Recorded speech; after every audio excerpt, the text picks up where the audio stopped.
Oke, bismillah. Assalamualaikum warahmatullahi wabarakatuh. Bismillahirrahmanirrahim. Alhamdulillahirabbil alamin.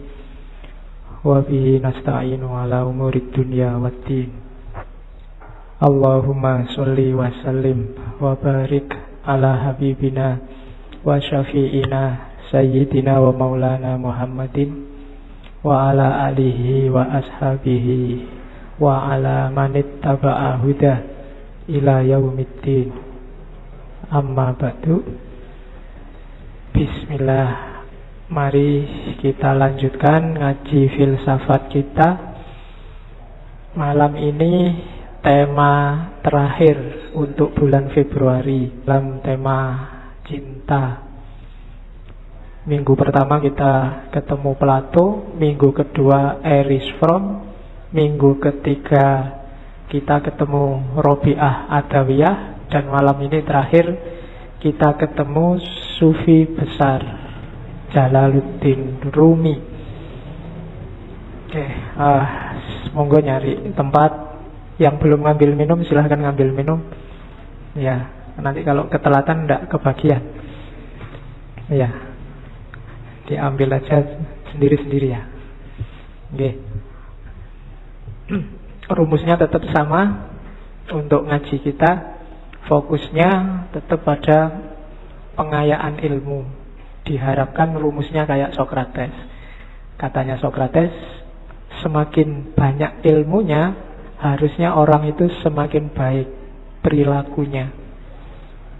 Tambahnya ilmu harus korelatif dengan semakin baiknya amal.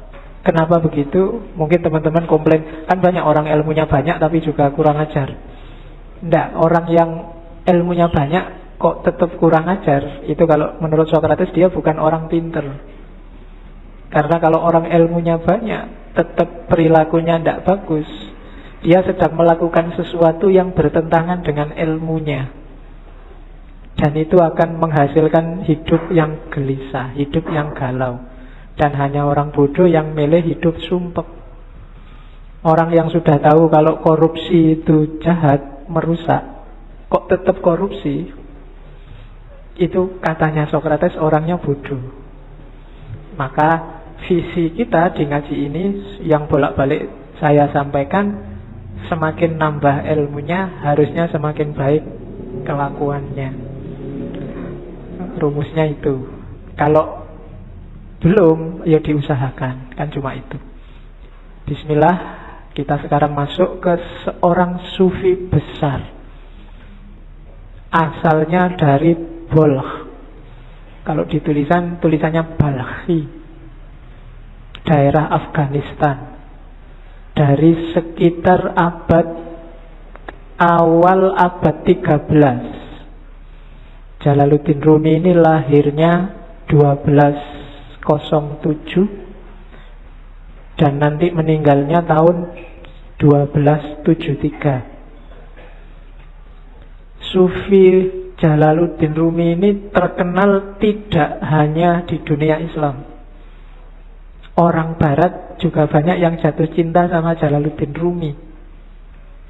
Dulu tahun 2007, waktu PBB 2007 800 tahun peringatannya Rumi, itu UNESCO PBB mencanangkan tahun 2007 adalah tahun Jalaluddin Rumi.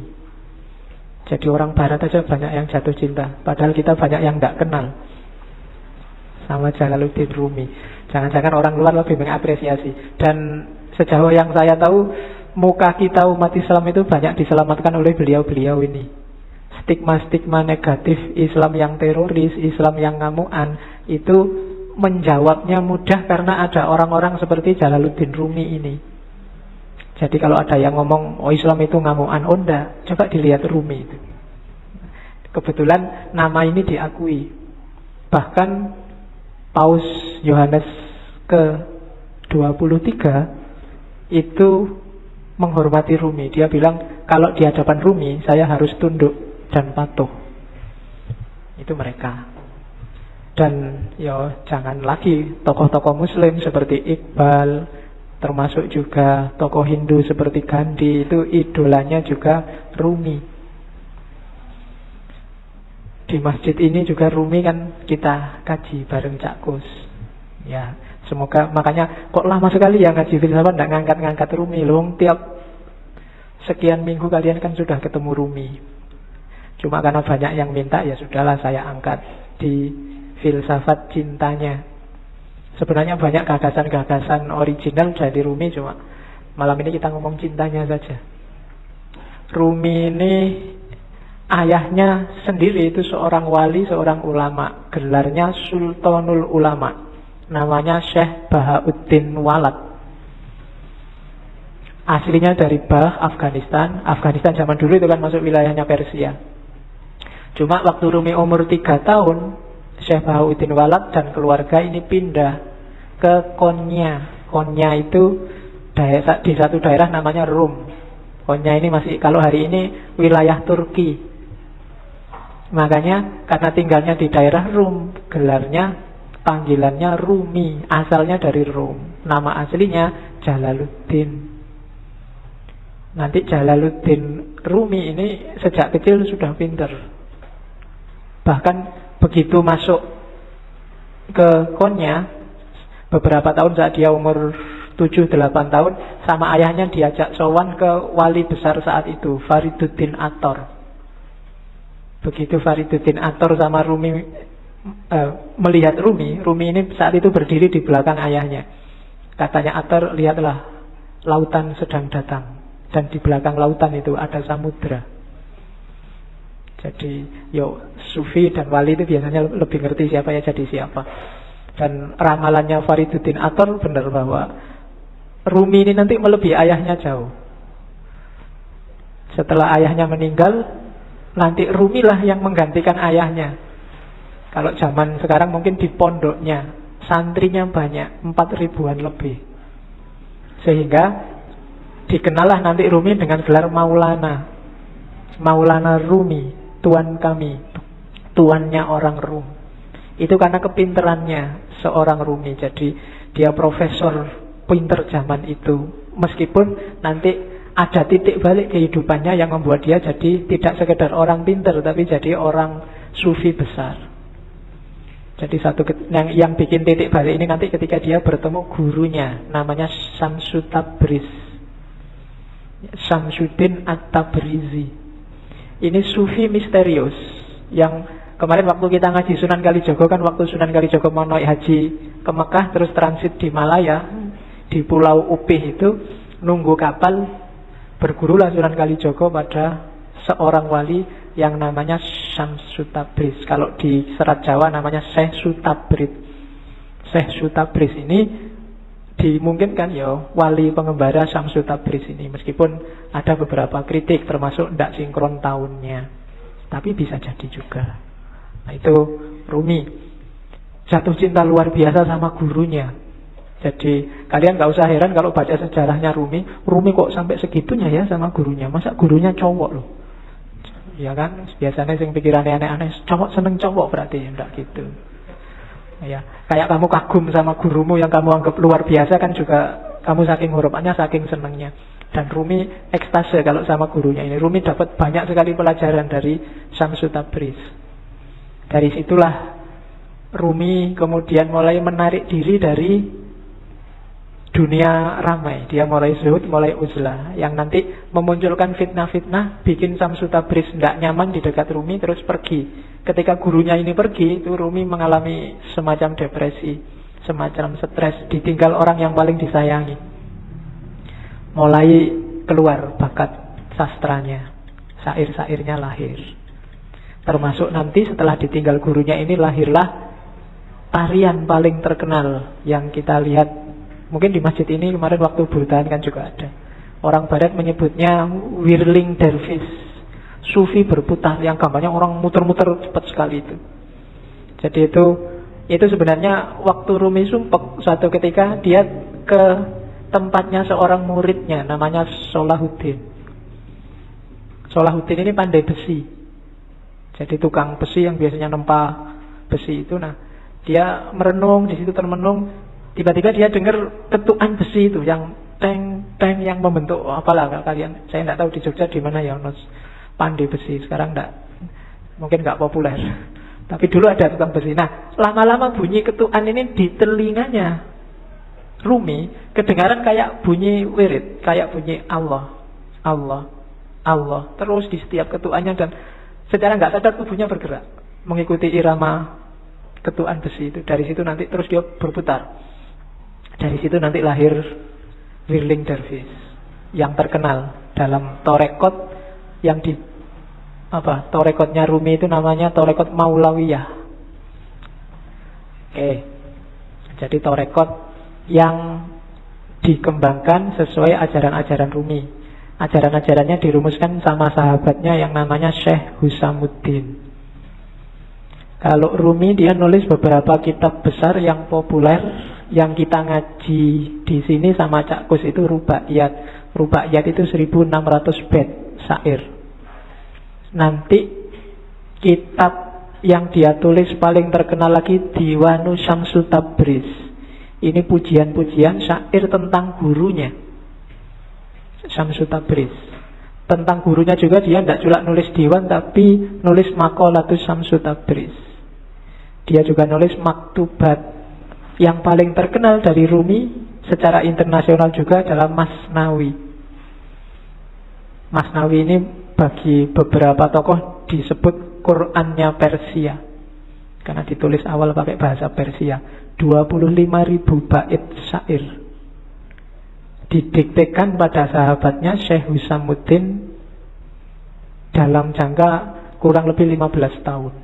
Meskipun nggak secara kontinu di tahun-tahun terakhir kehidupannya Rumi. Itu untuk menutupi kerinduannya pada gurunya. Syekh Husamuddin ini sahabatnya yang bertugas mencatat syair-syairnya Rumi. Jangan salah, Rumi itu kalau bersyair nggak pakai mikir, nggak pakai nulis. Namanya bil bidah. Jadi kayak orang ngomong tiba-tiba keluarnya syair aja.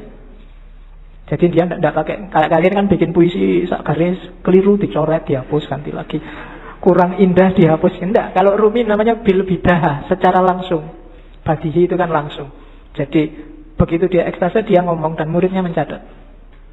Dari situ lahirlah Masnawi yang 25.000 bait syair. Dan syairnya itu kalau Masnawi coba sekali-sekali dibaca. Saya tahu teman-teman akrab tidak ya dengan warisan-warisan semacam ini. Saya dulu zaman mahasiswa sukanya yang terjemahannya Nicholson itu. Nicholson aja menerjemahnya panjang, hampir 25 tahun. Menerjemah karyanya Rumi mulai 1925 sampai 1950. Orientalis itu mau sekian puluh tahun menggeluti karya umat Islam. Jangan dibandingkan sama kita. Ya, nanti kita malu. Kita kan bisanya cuma marah-marahin orientalis. Padahal kita tidak mau setekun orientalis untuk belajar Islam. Itu kelebihan kita hari ini. Iya, kita kan senengannya nafsu. Kalau ada yang nggak cocok dikit marah-marah. Kemarin saya waktu di Jakarta ada wartawan yang tanya, Pak Faiz, ngaji filsafat itu kitabnya apa? Tidak ada kitabnya. Lah kok tidak ada kitabnya? Ya memang tidak ada. Nah terus pakai apa? Tak bilangin kitabnya itu kitab cahaya. Ya kan kitabnya cahaya toh kita. Iya. Jadi terus yang datang itu siapa aja kan? Biasa tak pakai guyon itu kan. Yang datang ke sini itu semuanya bercahaya. Karena senengannya pegang HP, dipegang wajahnya bercahaya semua. Ada yang tanya gitu. Ya kemarin saya waktu sama Pak Said Akil itu kan terus, gimana ya Pak solusinya, ada hoax, ada berita palsu itu kan di panel sama banyak tokoh yang lain. Solusinya banyak tapi ya masih sumpek aja. Akhirnya terakhir, kata-kata terakhir Pak Faiz gimana? Gimana kalau kita berdoa saja? Doa kita itu selama ini kurang. Kita kan biasanya doanya Rabbana atina fid dunya hasanah wa fil akhirati hasanah. Sekarang dunianya tambah satu lagi, dunia maya. Itu kan kita kan bingung hari ini gara-gara dunia maya. Jadi gimana Pak Yai Said kalau doanya sekarang kita tambah ya Rabbana atina fid dunya hasanah wa fid dunya maya hasanah wa fil akhirati hasanah. Wong Jakarta bingung iki kiai opo. Oke, terus. Jadi Rumi seperti itulah sosoknya. Kalau dari sisi fikih Rumi ini Hanafi. Hanafiyah, bukan Syafi'iyah. Kalau dari sisi kalam, Rumi ini Maturidi. Sunni jelas. Jadi di antara sufi besar, kebanggaannya orang Sunni itu Jalaluddin Rumi. Ada satu kisah yang saya suka waktu Rumi berguru sama Syamsul Tabriz. Satu ketika gurunya ini kan wali itu kan so aneh-aneh. Satu ketika, Rumi, kita malam-malam ngobrol gini kan enaknya sambil minum ya. Mbok tolong kamu beliin arak, nanti kita minum bareng-bareng. Rumi heran, sampean ini sehat Pak Guru? Kan kamu sering gitu hari ini kan, Anda sehat? Mesti gitu. Ya. Sekarang kan sering kamu disindir gitu kan, di WA di Facebook kan mesti gitu. Anda sehat? Yang paling banyak sekarang Anda Muslim? Mesti gitu. Ya. Kalau yang perempuan gampang jawabnya, bukan, saya muslimah. Sama gurunya disuruh beri arak, disuruh beri minum-minuman keras. Kan Rumi, ya gimana, guru saya malu nanti kalau ketahuan murid-murid saya, ketahuan orang-orang, wali kok malah minum-minum. Loh, kamu mau apa enggak? Kalau enggak mau ya enggak usah jadi muridku. Yalah, terpaksa berangkat. Padahal kedai arak itu ada di perkampungan orang Nasrani. Akhirnya Rumi ya wis gampang lah diatur. Terus dia pakai jubah besar. Habis beli terus dimasukin jubahnya biar enggak ketahuan. Ya kok dilalah orang-orang Nasrani yang ada di situ ngincer, ngapain Rumi di sini? Malah beli minuman keras. Diikuti dari belakang. Begitu nyampe depan masjid, teriak ini orang Nasrani, lihat wali kalian, sufi kalian beli minuman keras.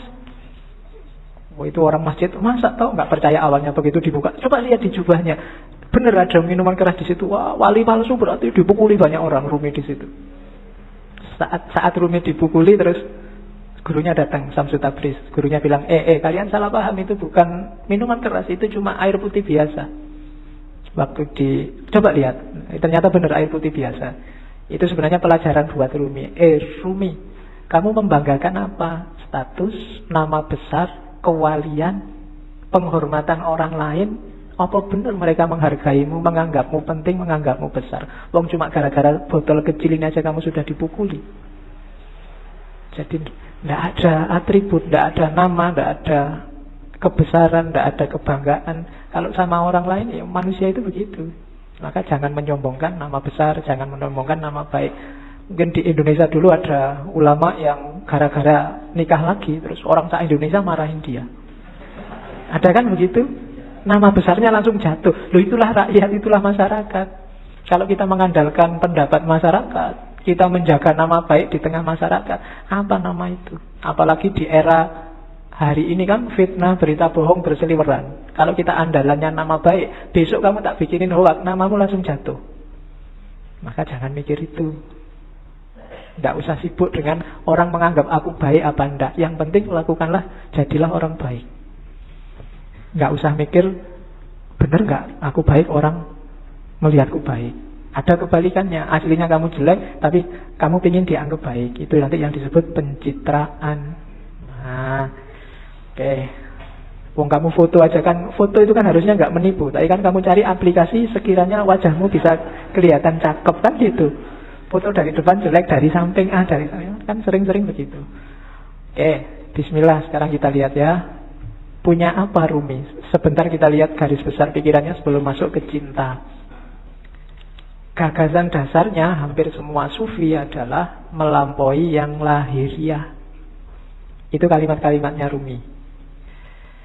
Dari fihi ma fihi itu salah satu karya Rumi yang tidak puisi, tapi bukunya agak tipis, yang ngomong tentang metafisika.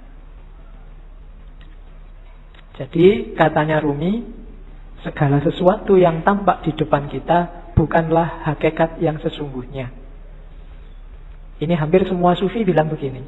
Yang lahir itu tidak sejati, yang kelihatan itu tidak asasi. Rumi ngasih contoh.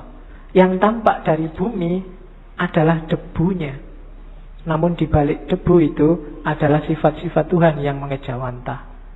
Dimensi dalamnya adalah emas permata, sementara dimensi luarnya adalah sebongkah batu.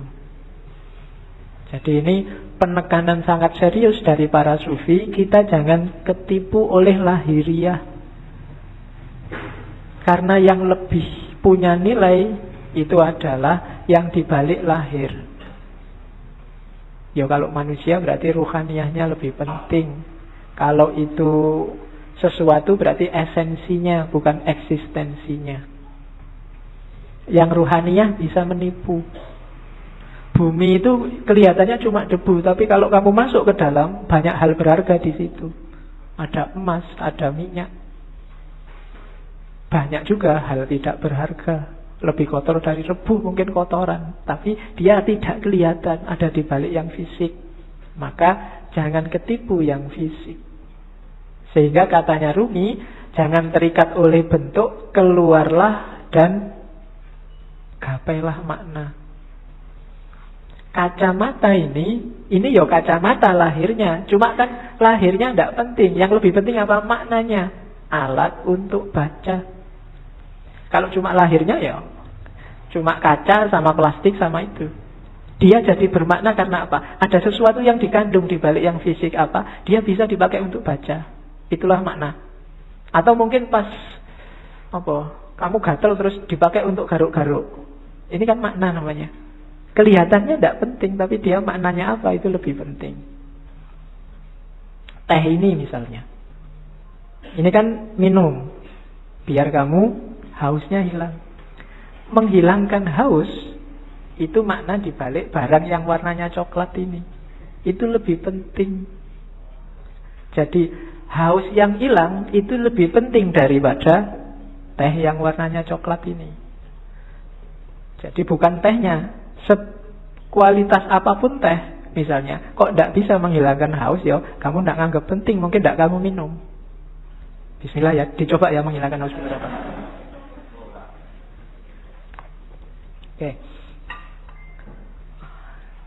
Tidak usah dijawab. Kamu nunggu aku ngomong menghilangkan haus apa enggak ya? Ya mesti wae, masuk kamu umur berapa baru paham kalau teh menghilangkan haus. Oke ya, yang terakhir itu bagus. Hati-hati, jangan tertipu. Banyak hal yang kau anggap sebagai penyebab sebenarnya adalah hijab. Ini penting. Banyak hal lahir, yang lahir ya, karena ini ngomong yang lahir sama yang batin. Yang lahiriah, yang kelihatan, kita anggapnya ini sebab. Baju membuat kita ganteng.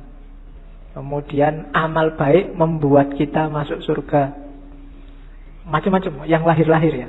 Katanya Rumi, hati-hati. Yang kita anggap sebab sering-sering malah jadi hijab. Hijab itu sesuatu yang menghalangi kita, malah menjauhkan kita dari Allah.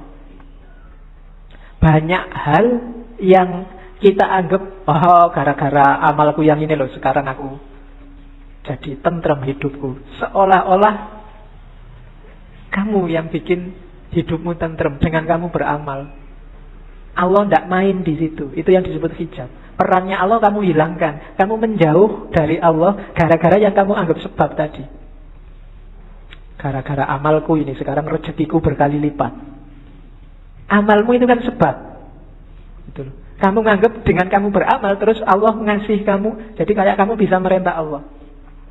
Ini hijab kalau bahasanya Rumi. Bikin kamu malah jauh dari Allah. Seolah-olah kamu yang mengatur ceritanya.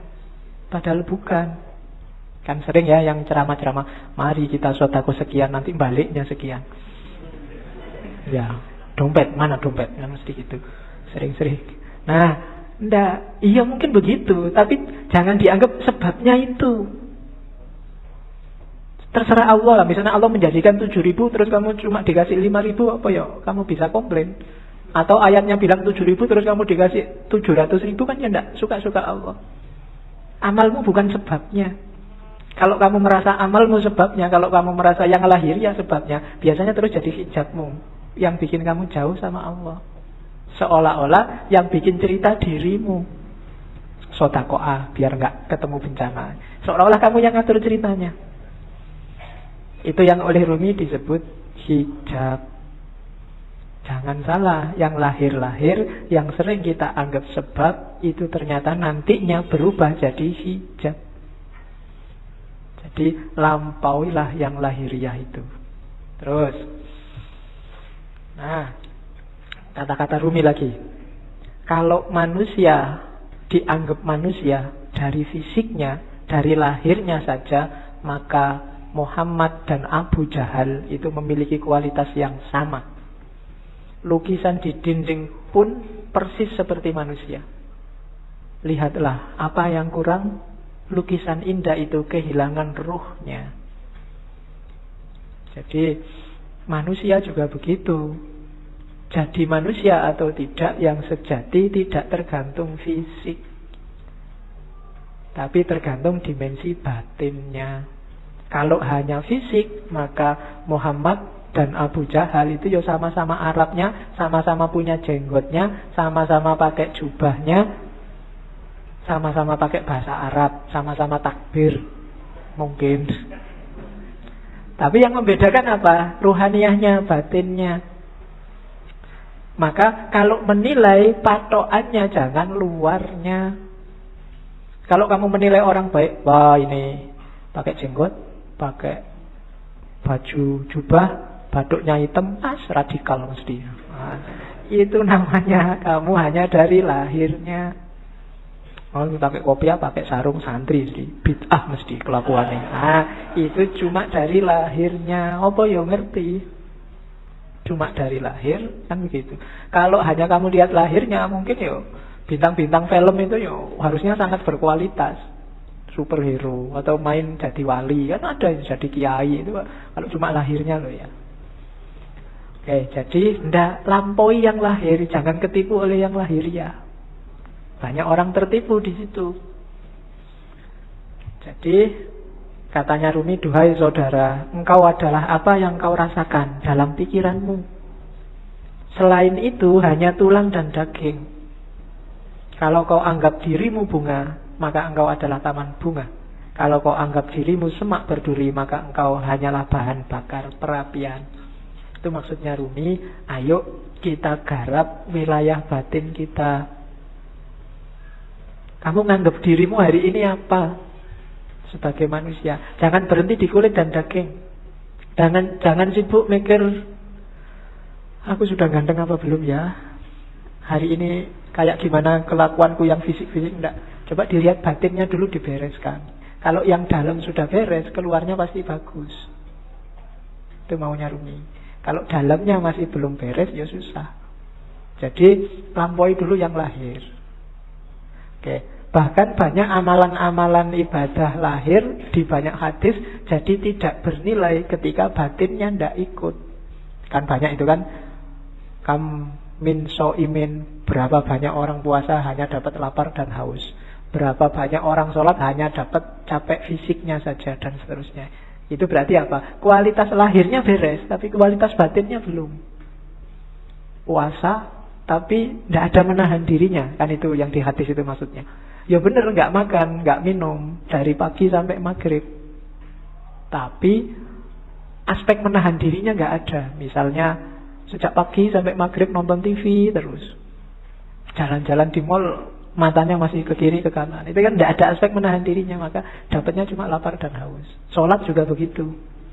Sholatnya di sini tapi pikirannya di komputer, pikirannya di HP, ada suara tweet-tweet, ada SMS ini mesti ada. Jadi fisikmu ada di sini, tapi pikiranmu di sana. Sholatmu tidak ada ruhnya. Bilang Allahu Akbar, tapi otomatis kayak robot. Baca Fatihah, tapi Fatihahnya tidak hadir dalam dirimu. Itu persis kayak HP-mu yang bisa ngaji. Tidak ada ruhnya. Ya, mungkin dulu pernah tak ceritain ya. Ada yang tanya pada saya, Pak, HP yang bisa ngaji itu kalau dibawa ke WC, kira-kira boleh tidak Pak? Kan itu Quran. Jawabannya susah. Ada kiai ulama Arab yang jawab boleh. Kenapa? Asal di WC nggak disetel ngajinya. Nggak kamu sambil di WC terus ngaji bismillah, nggak boleh. Tapi kalau ada aja dalam HP tidak apa-apa. Analoginya apa? Pikiranmu. Kamu hafal Fatihah nggak? Hafal. Berarti di kepalamu ada Fatihahnya. Wong hafal. Kalau kamu masuk WC, masuk hafalannya mau dibuang kan nggak? Berarti tulisannya ada, hafalannya aja masuk WC, asal nggak kamu bunyikan waktu di dalam WC. Nah, itu HP-nya saja itu tidak ada ruhnya. Jadi kalau kamu ngaji, kalau kamu sholat, ketika jiwamu nggak hadir, batinmu nggak hadir, ya cuma dapat wadahnya saja, tidak ada isinya. Bahkan mungkin lebih bagus HP-mu, tartilnya jelas. Iya, kalau kamu ngaji dewe kan masih pelekak-pelekuk. Nah, jadi rumus pertama katanya Rumi, yuk dilampaui yang lahiriah. Jangan berhenti hanya sudah bisa melakukan amal-amal lahir. Dibereskan dulu yang batin. Oke, rumus selanjutnya. Ini sebelum cinta ya, belum, biar nanti paham apa maunya Rumi. Ini sama kayak banyak sufi yang lain. Katanya Rumi, manusia ini jagat kecil. Bahasa filsafatnya mikrokosmos, alam sohir. Alam semesta ini alam kabir. Dalam diri mikrokosmos ada makrokosmos, dalam dirimu terkandung semua unsur-unsur alam semesta. Makanya Al-Quran menyuruh, lihatlah sekelilingmu dan lihatlah dirimu sendiri. Karena dalam diri kita, apa yang ada di alam, dalam diri kita ada, dalam bentuk mini. Unsur-unsur alam apa saja itu sebenarnya ada. Mineral kah, air, api, udara, tanah, ada semua dalam diri kita. Jadi kita ini mikrokosmos. Maka pertama-tama pahamilah dirimu, kenali dirimu, lihatlah ke dalam. Nah, kalau sudah paham diri kita, kita akan paham alam semesta. Karena dalam diri kita ada seluruh alam semesta. Kalau kita sudah paham alam semesta, kita akan paham Allah. Karena alam semesta ini manifestasi dari sifat-sifat Allah semuanya, A sampai Z. Makanya ada hadis yang bilang, man arofa nafsahu faqad arofa rabbahu. Barang siapa kenal dirinya, dia akan kenal Tuhannya. Rumusnya apa? Dalam diri kita ada alam semesta, makrokosmos. Makanya kita disebut mikrokosmos. Begitu kita paham makrokosmos dan mikrokosmos, kita akan paham tentang Tuhan. Kenapa? Karena alam semesta ini isinya adalah manifestasi dari semua sifat-sifat Tuhan. Tuhan yang penyayang, Tuhan yang pemaaf, Tuhan yang teliti, Tuhan yang maha adil, dan seterusnya. Itu kan ada di alam semesta ini. Keadilannya, sayangnya, dan seterusnya itu kan bisa kita lihat di jagat besar. Termasuk jagat kecil diri kita sendiri. Betapa telitinya Allah. Misalnya matahari itu kalau lebih dekat 10 cm aja dari bumi, bumi tidak akan kuat, dia akan terbakar dan kalian tidak bisa hidup. Atau dia lebih jauh 10 cm saja, bumi juga tidak akan ada kehidupan, pasti akan beku. Kok matahari bisa pas begitu? Itu ketelitian Allah. Tidak mungkin nggak sengaja. Itu sengaja apa nggak sengaja? Tidak, itu Allah yang teliti. Tubuhmu kan juga teliti. Sikunya pas gini, coba sikunya di sini mungkin kamu ya susah, ya kan? Kenapa yang tumbuh terus rambut ini kok nggak tumbuh terus? Kalau jenggot bisa panjang tapi ini nggak bisa panjang, dan seterusnya. Itu kan ketelitian Allah. Dalam alam zohir dan alam kabir, kamu bisa membaca semua tanda itu dan menemukan Allah dan memahami Allah. Maka man arofa nafsahu faqad arofa rabbahu. Jadi manusia sebagai mikrokosmos dan makrokosmos. Maka hakikatnya kita dan alam itu levelnya sama. Jangan mengeksploitasi alam, jangan merusak. Itu apa? Karena ini bagian dari kita. Termasuk dengan sesama. Kita dan masyarakat yang lain itu satu. Kita dan alam semesta itu satu. Hanya kita dalam bentuk mini. Oke, saya lanjutkan. Karena malam ini materinya agak banyak. Ini kalimat yang saya suka dari Rumi. Jangan engkau seperti iblis, hanya melihat air dan lumpur ketika memandang Adam. Lihatlah di balik lumpur beratus-ratus ribu taman yang indah. Kalimat ini menurut saya penting karena orang Indonesia hari ini cara berpikirnya landasannya adalah suudzon. Nganggap orang lain jelek, khususnya yang berbeda dengan dirinya. Kalau sudah benci, tidak ada baiknya sedikit pun. Itu disindir oleh Rumi. Orang kayak gini, kayak iblis, yang melihat Adam hanya dari sisi air dan lumpurnya. Tidak melihat bahwa siapapun itu, kalau manusia, di balik yang fisik, yang kelihatan, mungkin yang kurang ajar, yang jahat, yang ada entitas ketuhanan. Ketika di Al-Quran Allah bilang wa nafakha fihi min ruhi, dan kutiupkan dalam diri manusia itu sebagian dari ruhku. Itu kan ya untuk semua manusia, tidak cuma untuk orang baik saja.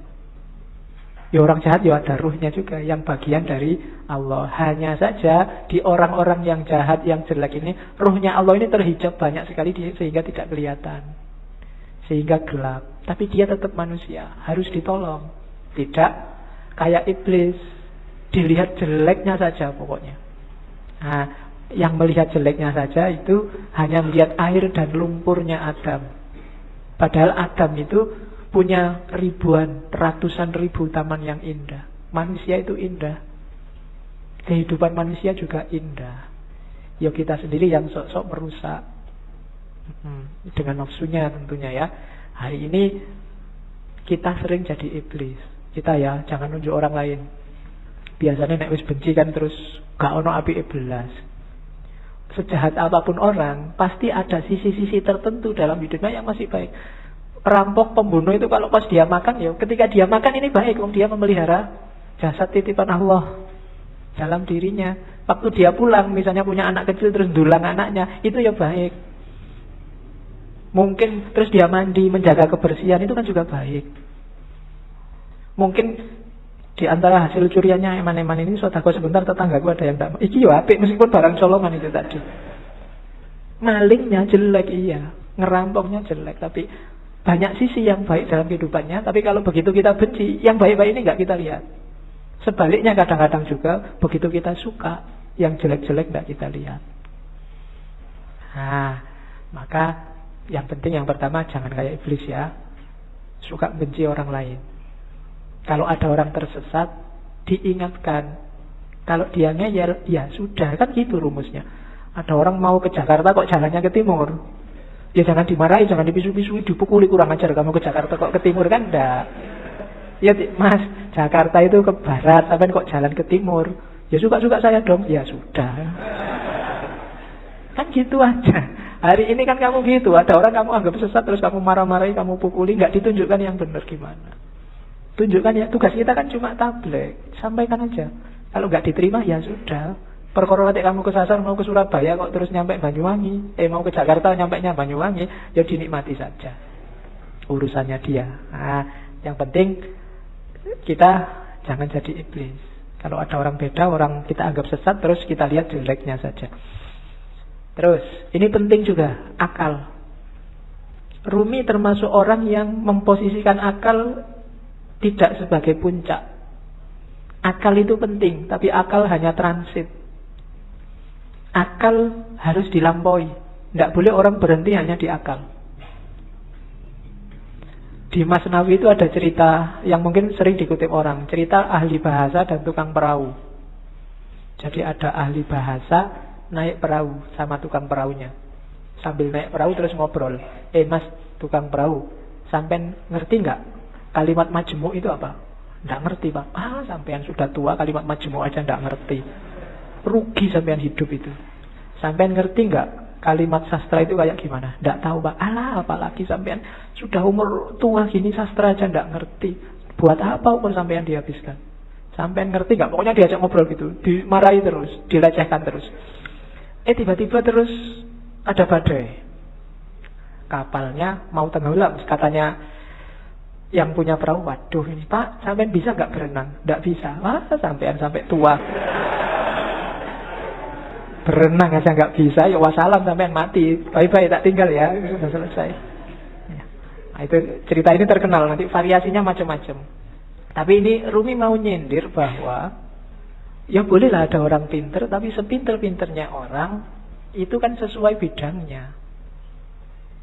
Yang pinter filsafat mungkin tidak ngerti sama sekali tentang fikih. Yang pinter fikih mungkin tidak ngerti tentang kalam. Yang teknik mungkin tidak ngerti tentang kedokteran.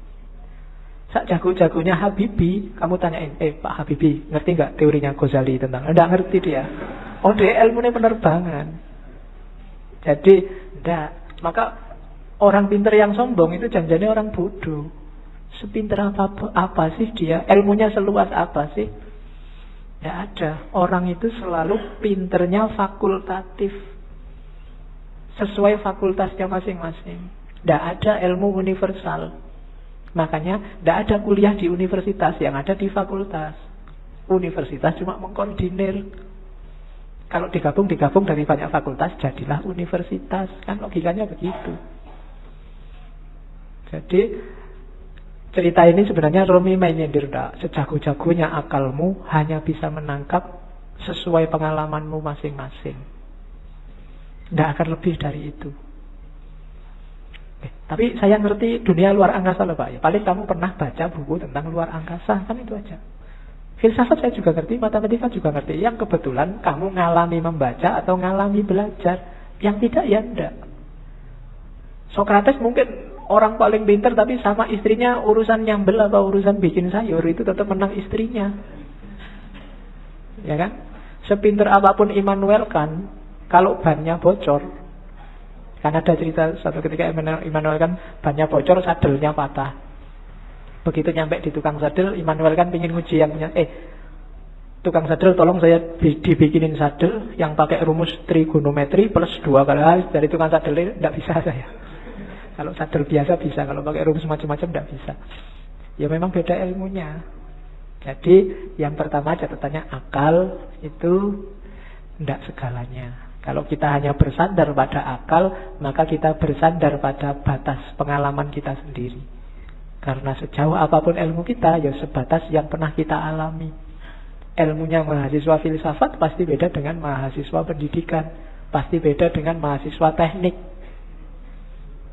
Itu batasnya akal. Jadi, saya bilang tadi, akal hanya transit.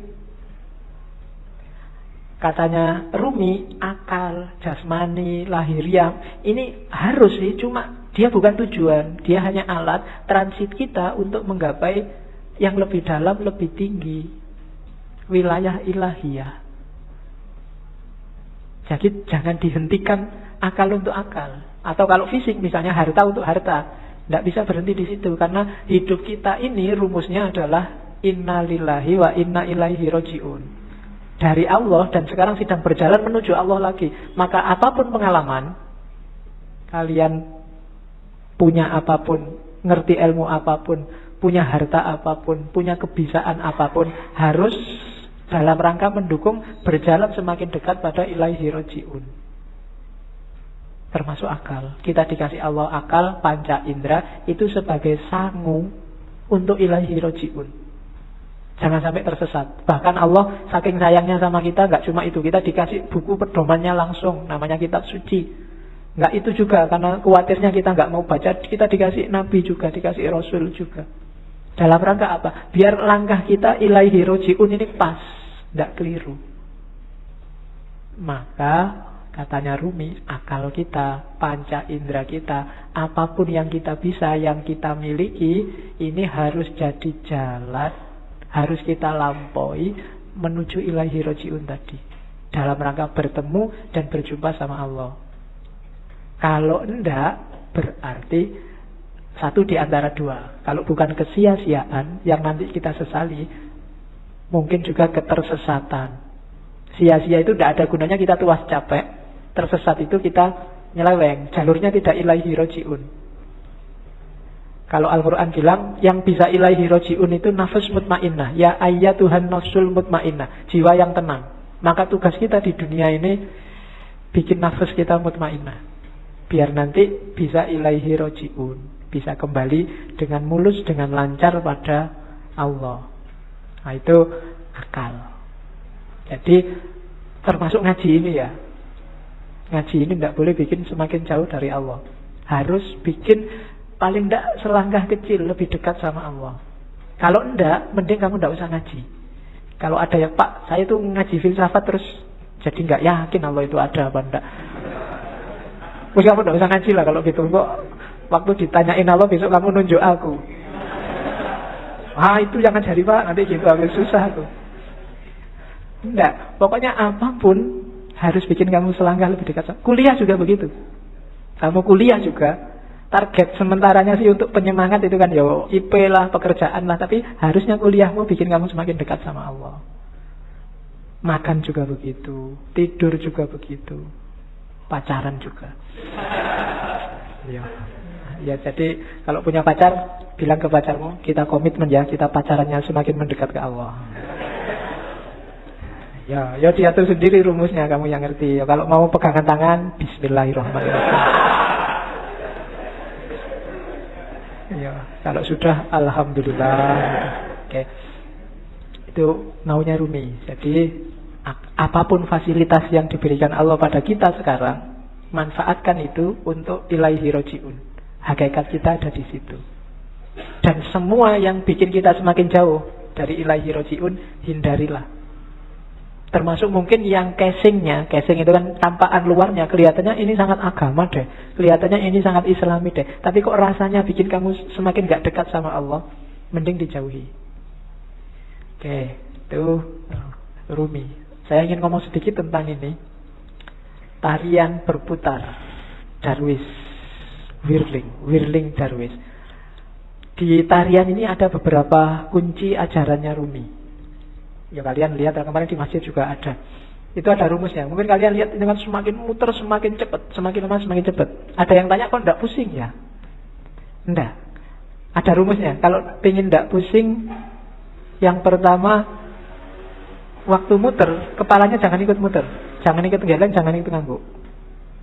Yang kedua, jangan merem.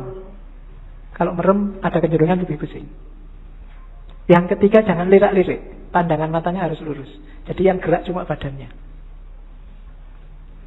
Posisi tangan itu penting. Tangan kanan menunjuk ke atas, tangan kiri ke bawah. Ini menjemput, menunggu hidayah dari Allah. Kalau sudah dapat, disebarkan ke bawah. Jangan dilek dewe basa Jawane. Aja dipek dewe. Kalau dapat ilmu banyak, kalau dapat yang penting-penting ya disebarkan. Jangan pelit, jangan nunggu diundang dan dibayar baru mau ngajar. Ya. Wong ilmu kamu nggak beli. Saya selalu bilang ilmu itu bukan karena usaha kita, tapi dikasih Allah. Kalau belajar itu kewajiban kita, tapi dapat ilmu atau tidak itu terserah Allah. Makanya kadang-kadang ada mahasiswa kuliah kok ngantuk. Jangan dimarahin, mungkin memang belum rezekinya dapat ilmu dari dosennya. Jadi ini menjemput hidayah, yang ini menyebarkan. Terus mutarnya berlawanan dengan jarum jam. Yaitu ada filosofinya. Kayak tawaf itu kan berlawanan dengan jarum jam juga. Ya mungkin filosofinya, kalau manut jarum jam itu berarti ikut ritmenya dunia, ikut ritme sehari-hari. Tapi yang spiritual itu ritmenya dibalik. Kita geraknya tidak mendatar tapi ke atas. Saya sering ngasih ilustrasi, kalau kamu sedang masang mur itu, kamu muternya kan harus berlawanan dari arah jarum jam, baru murnya lepas ke atas. Tapi begitu kamu searah jarum jam, murnya akan semakin mancep, semakin ke dalam. Maka tarian ini juga muternya berlawanan, biar ada energi vertikalnya, energi ke atasnya. Itu diantara rahasianya. Ada topinya. Topi ini kalau di Rumi, topi yang tinggi itu isyarat dari kuburan, makam, nisan. Maksudnya apa? Kuburan dari ego, kuburan dari nafsu, hasrat duniawi. Itu kan topi yang tidak keren sama sekali. Karena memang simbol dari nisan, simbol dari kuburan. Kamu jalan-jalan di mall pakai itu mesti dilihat banyak orang. Tidak keren. Karena memang simbolnya bukan simbol untuk keren-kerenan, dia simbol dari ego. Terus baju putih itu ya ego yang sudah kamu kubur dalam dirimu, sekarang kasihlah yang putih, ditutupi oleh cahaya amal baik, kesucian. Nanti kalau pertunjukan biasanya ada fase ketika yang di tengah pakai jubah hitamnya dibuang. Nah, itu berarti membuang semua yang hitam-hitam, yang jelek-jelek, untuk lahir sendiri jadi putih. Terus nanti ada gerakan kayak orang kedinginan itu. Nah, ini gerakan menyatu, angka 1, tauhid, dan seterusnya. Itu wawasan kecil aja. Jadi kamu jangan heran kalau ada jenis tari semacam itu. Itu ada makna spiritualnya. Nari saja tanpa makna ya eman-eman. Yang lihat tari juga harusnya bisa ngambil makna. Kalau dalam sufi, jenis semacam ini namanya sama. Sama itu seni mendengarkan. Dengan mendengarkan terus kamu tergerak mengalami kedekatan sama Tuhan. Kan kadang-kadang ada orang yang kalau wiritan sendiri dia susah dekat sama Allah, susah tergetar hatinya. Tapi begitu mendengarkan orang ngaji, mendengarkan lagu-lagu spiritual itu, batinmu tergetar. Dengerin lagu religius itu kamu kadang-kadang kan bisa nangis, apalagi pas duit entek. Sedih ya aku, kapan ini kan gitu. Nah, itu. Tapi kalau wiritan sendiri enggak. Kan ada yang gitu. Maka teknik mendekat ke Allah itu sufi macam-macam. Kalau di torekotnya Rumi ini pakai tarian sama namanya. Karena ada musiknya nanti kan. Dan musik itu yang bikin ekstase lebih cepat. Oke, itu Whirling Dervish namanya. Teori tentang Darwis yang berputar. Saya sudah mau masuk ke cinta, cuma puisi ini menarik saya untuk bekal teman-teman. Bagus untuk tidak kemerungsung.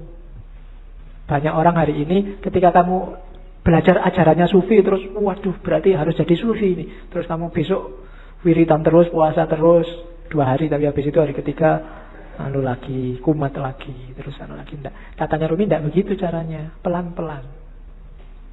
Step by step. Jika engkau belum punya ilmu, hanya prasangka, ya milikilah prasangka yang baik tentang Tuhan. Begitulah caranya, katanya Rumi. Jika engkau hanya mampu merangkak, maka merangkaklah kepadanya. Enggak usah nunggu pinter tasawuf, pinter ilmu kalam, pinter fikih baru mendekati Allah. Bisanya apa? Ya dengan itu kamu mendekat ke Allah. Jika engkau belum mampu berdoa dengan khusyuk, tetaplah persembahkan doamu yang kering, munafik, tanpa keyakinan itu. Karena Tuhan dengan rahmatnya akan tetap menerima mata uang palsumu. Tidak apa-apa. Kan banyak kan sekarang doa itu tidak ada rasanya karena kamu sudah hafal. Saking hafalnya kan doa Bismillahirrahmanirrahim. Doa itu kan minta. Minta apa tidak jelas. Itu mungkin malaikatnya bingung. Kamu itu minta apa? Jaluk kok sambil ngeremong, sambil kadang yang jarinya sambil berdoa sambil jaluk tenang apa ya. Tapi tidak apa-apa katanya Rumi. Persembahkan saja doamu. Gusti Allah itu maha rahmat. Dengan rahmatnya dia tetap menerima mata uang palsumu. Ya, dulu ada yang tanya ke saya, kenapa doanya orang Islam itu tidak terlalu manjur, lebih manjur doanya orang Cina. Karena orang Islam itu pasif. Kalau doa nunggu, ya Allah kasih dong ya Allah. Kalau orang Cina maksa, ya Allah turunkan. Jadi akhirnya jatuh semua dari atas. Kamu kan nunggu buahnya jatuh. Kalau orang Cina jatuh dari atas. Oke. Jadi tidak apa-apa wis. Berdoa sebisamu. Ya agak palsu-palsu dikit, munafik-munafik dikit. Itu kan kering munafik tanpa keyakinan. Keyakinan itu penting loh dalam berdoa. Karena Allah menjawab doamu itu sejauh keyakinanmu. Saya sering bilang kan, kalau kamu berdoa, ya Allah semoga semester ini saya lulus kumlot. Tapi kamu bisa enggak ya ngomong itu? Ya enggak, kamu sendiri ragu-ragu ya berarti harus kamu sendiri enggak yakin. Keyakinan itu penting. Pak, saya keyakinannya separuh, apa enggak usah berdoa saja. Ya berdoa saja, jangan khawatir. Allah tahu yang kamu mau. Berdoalah. Allah tetap mengakui meskipun uangmu palsu sama Allah diterima aja, enggak apa-apa wis. Karena Allah sangat sayang sama kita. Jika engkau masih mempunyai 100 keraguan mengenai Tuhan, maka kurangilah menjadi 99 saja. Begitulah caranya, wahai pejalan. Jadi kalau kita masih tidak terlalu mantap keimanan kita selama ini, masih melanggar-melanggar, masih dosane oke, ya tidak apa-apa, dikurangi dikit-dikit. Ya 100% tidak mungkin lah ya. Dikurangi 1%, biar jiwamu terlatih. Kalau langsung dibuang semua, insya Allah gagal. Ya, saya langsung ingin ikhlas lillahi ta'ala, tidak ngejar surga Pak, saya tidak iso. Harus pelan-pelan. Terus biarpun telah 100 kali engkau ingkar janji, ayolah datanglah lagi. Gak usah malu-malu. Pak, dosa saya banyak Pak, saya harus datang lagi. Enggak Pak, datang lagi aja. Allah tidak akan nolak. Tidak ada kata terlambat. Jadi tempuhlah jalan itu. Pak, itu dhuwur banget ya Pak teorinya Pak, tinggi sekali apa ya? Saya bisa Pak, bisa. Pelan-pelan, sedikit-sedikit, biar ilaihi roji'unnya sempurna. Eman-eman. Kalau nanti kamu tidak, nafasnya tidak mutmainnah, dilatih pelan-pelan. Pak, saya itu susah ikhlas Pak. Kalau sedekah mesti pamrih Pak. Ya sementara pamrih dulu tidak apa-apa, tapi tetap sedekah. Nanti lama-lama latihan. Oke, jadi tempuhlah jalan itu. Jangan ragu-ragu. Jangan nunggu. Biasanya kelemahan yang muda-muda kayak teman-teman nunggu nanti besok kalau tua. Ya, kalau yang zaman muda enggak, yang tua kelihatannya lebih berat. Memulai dari tua itu susah. Karena orang yang sudah tua itu biasanya sudah keras cara berpikirnya. Kalau bahasa apa? Kalau bahasa psikologinya sudah jadi, dia sudah mature, sudah mateng. Barang mateng itu satu-satunya yang bisa dilakukan adalah mempertahankan kematangan atau bosok. Apa bosok Indonesia bosok itu? Iya, busuk. Jadi kalau bisa terus-terusan bertahan di mateng. Kalau tidak ya lama-lama busuk itu apa? Pikirannya tidak laku. Kalau bahasa filsafatnya out of date, ketinggalan zaman. Dirubah susah. Makanya kadang-kadang orang itu sudah tua umur 30 kok tidak kawin-kawin, itu biasanya malah susah, malah lama, terlanjur matang. Iya.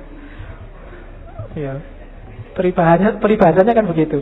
Jodoh di tangan Tuhan, tapi umur 30 tahun ke atas Tuhan lepas tangan. Suruh nyari sendiri. Sudah capek Tuhan, nunggu sampai umur 30 kok nggak kawin-kawin. Oke. Terus yuk kita mulai cinta. Panjang ya pengantarnya sebelum cinta. Yang pertama tentang cinta sekarang. Katanya Rumi, cinta itu sifatnya universal. Karakter yang dimiliki semua orang. Agama apapun. Dari budaya apapun. Tidak ada agama, tidak ada budaya, tidak ada peradaban yang tidak menganggap cinta itu luhur dan baik. Semua menganggap cinta itu luhur dan baik. Jadi itu rumus pertama. Kamu mencintai, itu tidak ada orang anggap kamu jelek apapun, kecuali yang duniawi. Jadi cinta ini perasaan yang universal. Yang kedua, cinta itu obat. Obat dari kesombongan, obat dari kelemahan, obat dari duka cita. Mengingatkan yang minggu-minggu lalu ya. Jadi cinta itu kan ketika orang berhubungan dengan sesuatu, tapi dia tidak memiliki pamrih apapun selain untuk yang dicintai. Ibu ke anak, orang tua ke anak, mungkin kamu dengan sahabatmu, ketika nggak nuntut apa-apa, kepingin yang kamu cintai ini bahagia, baik, unggul, dan bila perlu kamu berkorban demi kebahagiaannya, demi kebaikannya. Tidak usah ada balasan apa-apa. Kan itu kemarin definisinya cinta. Nah, cinta yang kayak gini, ini melatih jiwa. Yang pertama apa? Jiwa jadi nggak sombong. Jiwa pecinta itu jiwa yang rendah hati. Kenapa? Dia tidak mikir dirinya. Kok kamu merasa pecinta tapi masih sombong? Belum berarti. Perlu latihan lagi. Dan pecinta pasti kuat. Ya kan? Jiwa yang kuat itu kan jiwa yang dia selalu ingin memberi, tidak minta-minta, tidak ingin dibalas. Kalau kamu memberi sesuatu dan masih ingin balasan, berarti belum cinta. Makanya minggu lalu Robiah Adawiyah bahkan bilang, enggak, ya Allah, kalau aku ibadah ini hanya minta surga, jauhkan aku dari surga. Kalau aku ibadah ini takut dengan neraka, masukkan aja aku ke neraka. Aku tidak butuh surga, tidak butuh neraka. Aku hanya butuh dirimu, butuh ridhomu. Tadi kan rumusnya bukan ilal jannah atau minan nar, tapi ilaihi roji'un, pada Allah. Sering saya ilustrasikan, surga dan neraka itu kayak semacam iming-iming biar kamu jalan menuju Allah. Kayak orang tuamu ngasih, belajar loh, nanti kalau belajar rajin tak beliin sepatu. Membeli sepatu ini surganya bagi kamu. Padahal maunya orang tuamu bukan sepatunya. Begitu kamu belajar, kamu akan pinter dan kamu akan ngerti manfaatnya pinter. Sholatlah, ibadahlah, zikirlah, biar kamu masuk surga. Kamu kan semangat begitu dipameri surga. Padahal begitu kamu tempuh jalan itu, sebenarnya kamu sedang menuju Allah. Itu memang diiming-imingi begitu. Karena manusia itu butuh reward konkret biasanya. Kalau rewardnya abstrak, orang geraknya susah. Tenang aja, besok di surga 72 bidadari gratis. Di sana bisa makan sak kapok. Ini kayak diiming-iming. Kamu kan terus jadi semangat. Sebenarnya kalau kamu jalan di situ, ya kamu akan ketemu Allah. Surganya dapat surga yang punya Allah kok. Masuk ketika kamu sampai ke Allah, jiwamu tumanina sama Allah dicemplungin neraka, kan enggak? Ya pasti surga. Dan nikmatnya bareng Allah itu jauh melebihi surga. Nanti banyak teks yang bilang itu. Cuma kamu tidak bisa bayangkan. Pasti Pak enaknya. Bayanganmu kan sama Allah terus duduk jejer sama Allah. Tidak enak Pak, enak di surga Pak. Banyak bidadarinya. Iya. Pikiranmu masih material, belum nyampe enaknya. Yang punya pacar bisa menganalogikan. Ketika kamu duduk jejer sama pacarmu, itu kan seneng kamu. Duduknya setengah jam itu rasanya baru 1 menit. Pinginnya berlama-lama bareng terus, itu karena sudah cinta. Sama Allah kalau kamu jatuh cinta juga begitu. Kayak Nabi Musa itu loh, waktu Nabi Musa naik ke Bukit Tursina kan Allah ngajak ngobrol. Musa, yang di tanganmu itu apa? Sebenarnya kan jawabannya simpel. Musa tinggal ngomong, ini tongkat ya Allah, kan beres. Wong itu memang tongkat. Tapi karena Musa ini sewenangnya disapa oleh Allah, jawabannya panjang. Ini tongkat ya Allah. Tongkat ini kalau saya pukulkan dia bisa jadi ular. Kalau saya angkat, jawabannya panjang itu. Ya kalau Allah mau bilang, emangnya aku tidak ngerti. Loh, tapi Gusti Allah ngerti dan ya dibiarin aja, ya nggak dimarahin. Kenapa? Karena sudah saling jatuh cinta. Bareng sama Allah itu enak. Kok kamu masih membayangkan, belum terbayang Pak enaknya bareng sama Allah itu, memang berarti kamu belum jatuh cinta sama Allah. Ya latihan jatuh cinta. Orang Jawa punya rumus, tresno jalaran soko kulino. Ayo dikulinakan sama Allah, apa dikulinakan itu? Dibiasakan. Akrab sama Allah, nanti kamu akan jatuh cinta. Entah kapan nanti kita akan ngambil sesi cinta lagi. Saya ingin ngangkat Ghazali. Ghazali konsepnya lebih konkret, jalan untuk mencintai Allah. Tapi kapan-kapan jangan cinta terus, nanti kamu mabuk. Oke, terus. Nah, cintalah yang bikin alam semesta ini bergerak. Nanti Rumi punya teori evolusi yang khusus, tapi saya tidak akan sampaikan sekarang. Kapan-kapan Rumi nanti akan banyak sesinya. Jadi gara-gara ada cinta ini loh, alam ini bersatu dan berpisah. Orang tua sama anak habis bersatu berpisah. Berpisah ini juga tanda cinta. Kalau orang tua tidak mau nyapih anaknya, padahal berat nyapih anak ini, tidak tego nyapih anak, tapi harus disapih. Kenapa? Karena cinta. Jadi pertemuan dan perpisahan itu banyak ya karena cinta. Kamu melepas masa mudamu menuju masa dewasa. Jangan-jangan pengen mbok saya muda terus, nggak bisa. Hidup itu ada pertemuan, ada perpisahan, dan biar jalannya on the track, dasarnya harus cinta. Jadi cinta adalah yang menggerakkan dunia ini. Dan cinta yang bikin kita karakternya, kalau bahasanya Rumi, menuhan. Semakin tulus kita cinta pada apapun, karakter kita akan semakin menuhan. Menuhan itu semakin spiritual. Tidak ada pamrih, tidak ada tujuan-tujuan apapun selain Allah. Itu yang kalau dalam agama disebut ikhlas. Jadi ciri sejati cinta itu justru ada pada ikhlas. Ikhlas itu kamu beribadah, satu-satunya target adalah keridhoannya Allah. Makanya Robiah kemarin di hampir semua puisinya selalu bertanyakan, ya Allah, apakah engkau ridho dengan ini? Kalau engkau ridho aku tenang. Sebelum aku yakin engkau ridho, aku ini masih gelisah. Jadi yang dikejar cuma ridhonya Allah. Satu-satunya yang dikejar cuma Allah. Itu namanya ikhlas. Lillahi ta'ala. Tidak karena apapun. Ya Allah, aku amal baik ini, semoga engkau ridho ya. Jadi yang ada di pikiran itu selalu nyari ridhonya yang dicintai. Sama kayak kamu pacaran itu kan, selalu mikir, iki pacarku kalau gini seneng gak ya? Kalau tak bawa ini mau gak ya? Kalau kan yang dipikir di pikiranmu selalu yang kamu gak pernah mikir dirimu sendiri kan? Begitu diajak ke warung, ini kamu sukanya warung yang mana? Kan bukan sukaku, sukanya dia. Jadi ketika orang jatuh cinta, egonya hilang. Dia tidak ngomong aku lagi, tapi ngomong kamu. Kalau kamu jatuh cinta ke Allah juga, bukan akumu lagi yang bilang, tapi ridhonya Allah. Apa sih maunya Allah? Kira-kira kalau aku gini Allah ridho gak ya? Begitu kamu ujian mau nyontek, ini kira-kira kalau aku nyontek Allah ridho gak ya? Anda apa-apa, Allah Maha Pengampun. Waduh, itu akhirnya. Ya, ya kamu yang ngerti lah. Oke, terus bentuk apa saja, ekspresi apa saja yang lahir karena cinta yang tulus tadi pasti baik. Tidak mungkin tidak. Tidak mungkin mencelakakan. Kalau ada yang mencelakakan, berarti itu belum cinta dan pasti bukan cinta. Kalau dasarnya cinta, apapun yang keluar pasti baik. Dan yang kedua, cinta bukan suka, bukan duka. Kayak Robiah kemarin, tidak peduli hukuman. Cinta itu yang ada hanya ego yang lenyap, yang dipikir hanya dia. Terus, cuma katanya Rumi, jangan ditanya apa definisinya cinta. Seseorang bertanya, apa itu cinta? Aku jawab, jangan tanya tentang maknanya. Kalau engkau sudah menjadi seperti aku, maka engkau akan tahu. Nulisnya salah itu. Saat cinta memanggilmu, engkau akan berkisah tentang itu.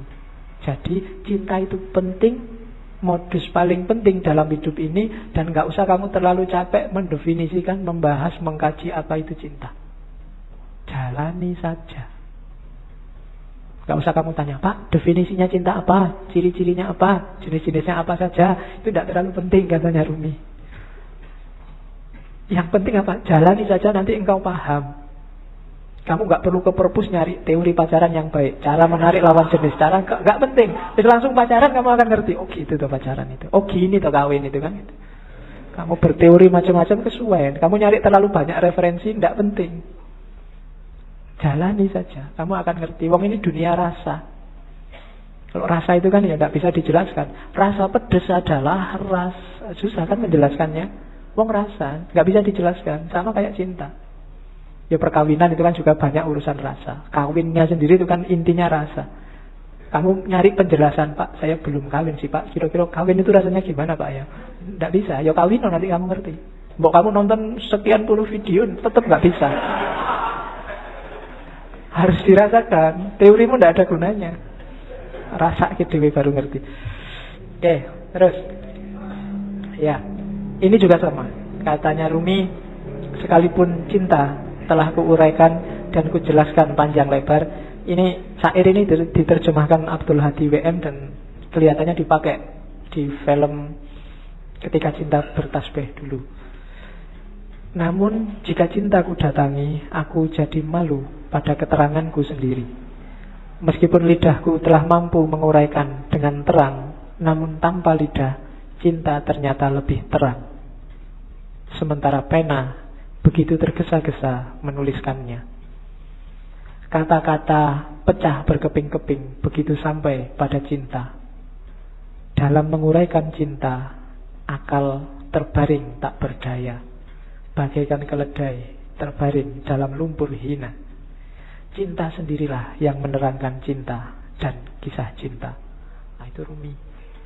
Jadi orang yang bisa berpuisi seperti ini pasti ngalami. Nggak bisa enggak. Sepinter apapun kamu bikin puisi, kalau belum pernah jatuh cinta beneran, puisimu tidak akan ada rasanya. Mending jangan bikin puisi cinta. Ya, bikin aja puisi-puisi eksploitasi alam itu. Ya kan? Kan banyak puisi eksploitasi alam. Angin berhembus, kemudian ya. Oke. Puisi yang mengeksploitasi alam itu. Oke. Kita lihat. Ini Masnawi. Di Masnawi, Rumi banyak ngutip ceritanya Laila Majnun untuk menjelaskan cinta. Laila Majnun yang karangannya Nizami. Saya membayangkan entah kapan sesi cinta ada beberapa novel cinta dari dunia sufi ya, bukan dari dunia populer, yang bagus untuk kita kaji di ngaji entah kapan. Termasuk Laila Majnun. Jadi satu ketika Majnun ini sakit, badannya lemah. Terus dia datang ke tabib. Sama tabibnya, oh Majnun, ini untuk biar sakitmu ringan, kamu harus dibedah sedikit. Ada bagian tertentu tubuhmu yang darahnya harus dikeluarkan. Majnun, jangan, saya takut. Tabibnya heran, loh kamu ini gimana sih? Kamu kan sudah lama jadi orang gila, sudah keluar masuk hutan, ketemu macan, ketemu, kok takut hanya dibedah kecil aja? Bukan, saya takut Laila terluka. Loh Laila mana? Yang dibedah itu dirimu, bukan Laila. Loh enggak, di setiap jengkal tubuhku, setiap tetes darahku, itu sudah tercampur oleh Laila. Aku sudah tidak bisa membedakan lagi. Kamu ketawa, kau yang dia pacar, woy. Ya. Jadi, itu maksudnya apa?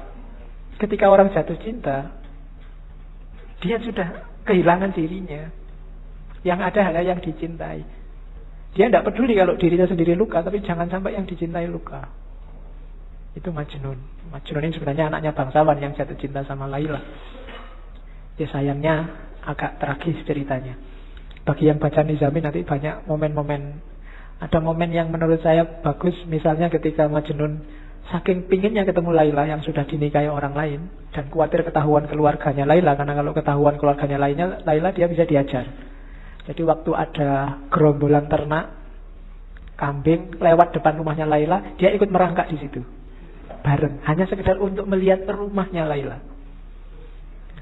Oke, itu Majnun. Nanti banyak momennya yang bagus dan banyak dipakai oleh Rumi. Cuma Rumi bikin cerita sendiri, hanya tokohnya Laila sama Majnun, dengan ilustrasi besarnya cinta Laila sama Majnun, besarnya cinta Majnun sama Laila, dan sebaliknya. Jadi Rumi ingin bilang bahwa tanda-tanda bahwa kamu jatuh cinta beneran adalah ketika kamu tidak lagi egois, tidak lagi mikir keuntunganmu apa. Sama Allah juga begitu. Kalau kamu masih ngitung-ngitung untungnya apa, belum ikhlas sejati, masih belum tanda-tanda cinta. Orang yang cinta itu disuruh apa aja iya, dan gak minta balasan. Disuruh sholat duha, iya sholat duha. Disuruh ngaji, iya ngaji. Nggak usah mikir, kalau sholat duha itu nanti rezekinya bisa langsung datang. Nggak usah. Itu berarti masih ngitung-ngitung balasan. Barang siapa membaca surat Al-Waqi'ah setiap malam Jumat, maka itu berarti masih mikir reward, masih dagang sama Allah. Bukan salah, cuma levelnya masih belum level cinta. Kalau level cinta, ngaji ayo, disuruh baca Waqiah ayo 3 kali tidak apa-apa, baca Yasin 10 kali tidak apa-apa, tidak mikir kalau 10 kali balasannya maka ini, kalau ini enggak. Kalau masih itu masih dagang. Kalau masih dagang belum cinta. Kalau cinta tidak mikir balasannya apa. Kenapa? Karena kamu sudah melupakan dirimu. Yang kamu ingat hanya yang kamu cintai. Yang penting Allah senang, Allah rela. Waktunya enak-enaknya orang tidur, aku bangun. Kenapa? Allah senang yang kayak gini. Waktunya orang cepat-cepat berangkat kerja, aku sholat dulu, sholat duha. Kenapa? Allah senang yang kayak gini. Bukan karena tak sholat dulu nanti biar rezekiku lancar, biar enggak. Masih ada reward yang kamu pikir, masih mikir balasan. Sama kayak kamu traktir pacarmu, ya sekarang traktir, tapi nanti harus mau loh ya boncengan. Itu masih mikir reward. Masih mikir, aku cinta padamu, tapi kamu cinta padaku juga kan? Kalau enggak, ya aku nyari yang lain. Itu berarti belum. Masih dagang, masih negosiasi. Apa salah? Enggak. Cuma levelnya masih belum level cinta. Ketika belum level cinta, ya harus dinaikkan lagi. Masih negosiasi. Masih bukan Allah satu-satunya. Tapi jalannya sudah menuju Allah. Tapi masih belum ikhlas. Karena ikhlas itu tidak mikir balasan. Sodakolah 1000, maka akan kembali 700.000. Karena dilipat gandakan 700 kali. Ini kalau masih hitung-hitungan, itu kesenangan koruptor-koruptor. Koruptor itu saya korupsi 1 juta, kemudian tak sodakohkan aja 10 juta. 100 tak korupsi 100 juta, tak sodakohkan 10 juta. 10 kali 700 sudah banyak itu pahalanya. Dosanya sama ininya kalau ditotal menang ininya, menang pahalanya. Kan korupsinya dosa 1 juta, sementara itu hitung-hitungan matematika. Kayak orang habis melakukan kejahatan terus umroh, karena pahala dosa orang umroh antara 2 umroh ini dosanya diampuni. Jadi sebelum melakukan kejahatan umrohlah, nanti habis melakukan kejahatan umrohlah. Nah itu hilang dosanya karena dosa di antara 2 umrohnya diampuni. Ini masih kalkulasi matematika. Emangnya Allah anak SD? Kamu ajari, kamu abusi dengan itu? Tidak bisa. Jadi levelnya belum cinta, belum ikhlas. Maka katanya Rumi kayak Majnun dan Laila. Rumi juga ngomong cinta itu kuat, jangan salah. Energinya luar biasa. Jadi ya kalimatnya si puitis. Karena cinta duri menjadi mawar.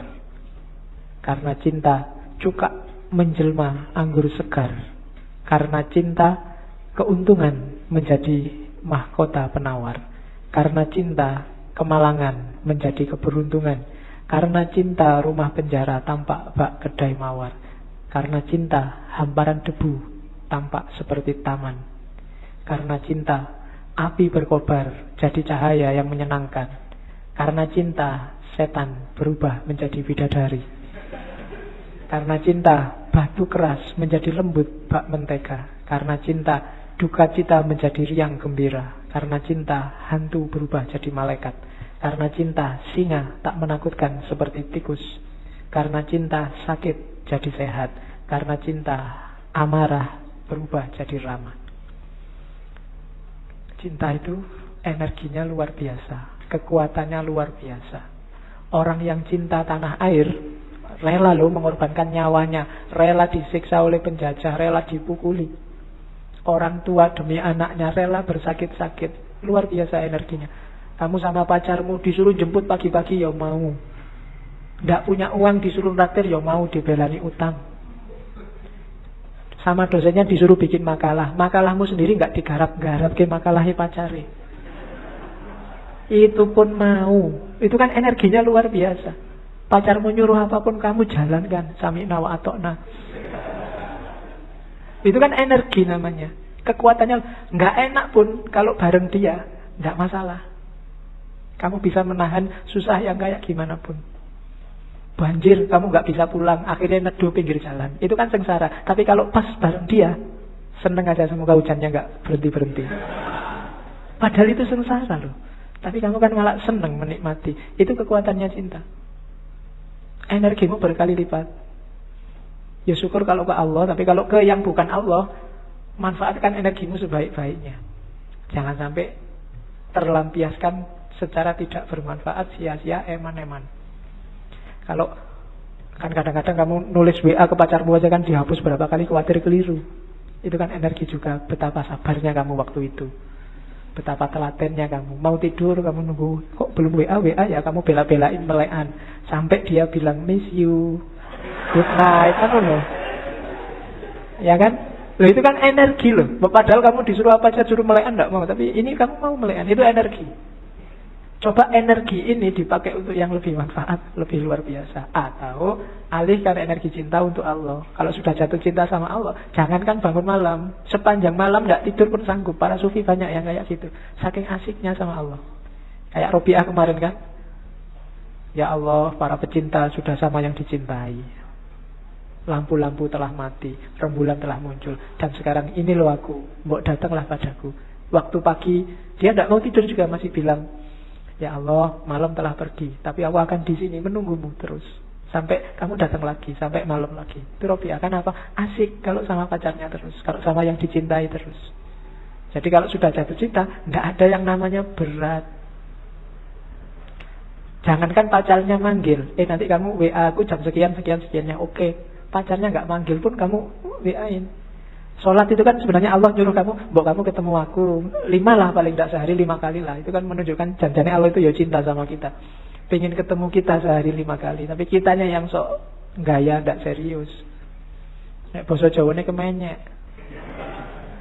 Allah sudah segitunya manggil kita, mbok 5 kali aja sehari, aku pengen ketemu dirimu. Ya kamu ngadep sih, tapi ya kayak orang tidak serius. Sholatnya sak-sae. Tidak ada yang sholatnya bertahan 5 menit aja, 3 menit lah sama teman, enggak juga. Sholat mesti cepet. Gusti Allah baru mau menatap wajahmu, sudah selesai.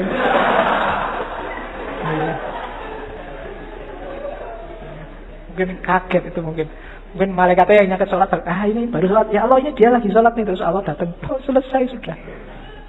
Telat. Dan itu Allah sabar ya, Allah masih mau, ya besok datang lagi 5 kali, tak tunggu.